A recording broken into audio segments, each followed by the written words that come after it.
Il était une fois un épouvantail qui n'avait pas d'amis. Il travaillait dans un champ de blé. Son travail n'était pas dur, mais il n'y avait personne avec qui parler. Ses jours et ses nuits lui semblaient éternels. La seule chose qu'il pouvait faire était d'observer les oiseaux. Chaque fois qu'il passait, il leur faisait des signes, mais ils ne répondaient jamais. C'était comme s'ils avaient peur de lui. L'épouvantail se demandait pourquoi personne ne voulait être son ami. Le temps passa, jusqu'à une nuit froide. Un corbeau tomba à ses pieds. Il était aveugle et tremblait de peur. L'épouvantail décida de s'occuper de lui.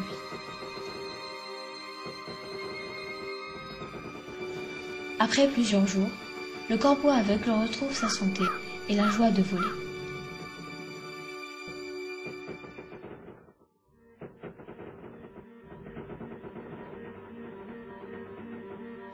Avant de se quitter, l'épouvantail demanda pourquoi les oiseaux ne seraient jamais amis avec les épouvantails.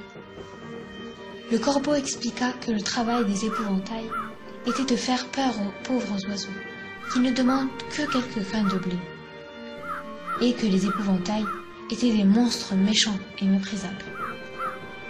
Touché dans son amour-propre, l'épouvantail dit au corbeau qu'il n'est pas un monstre. Cette nuit-là, l'épouvantail a décidé de changer le cours de sa vie.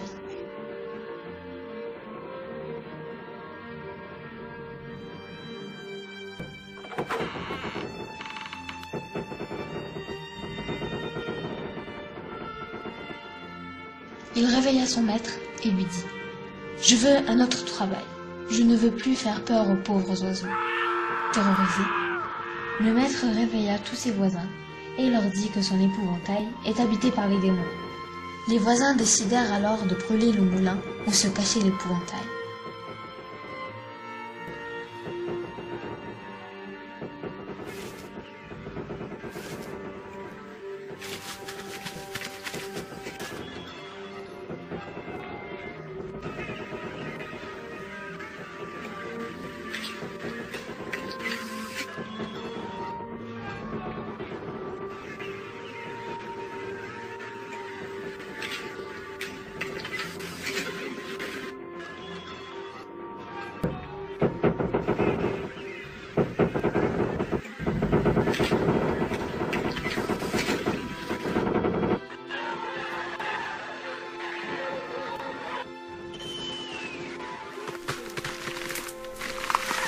Le corbeau aveugle demanda aux autres corbeaux « Pourquoi tous ces bruits ?»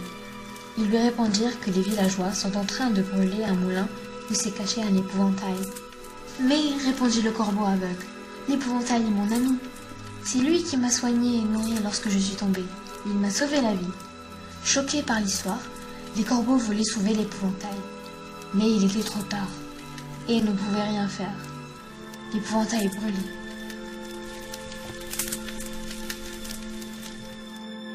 Ils attendirent là jusqu'à l'aube.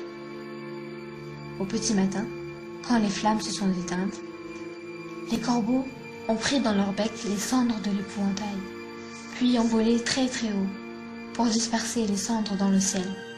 Comme par magie, l'épouvantail renaît de ses cendres et volait maintenant avec ses nouveaux amis.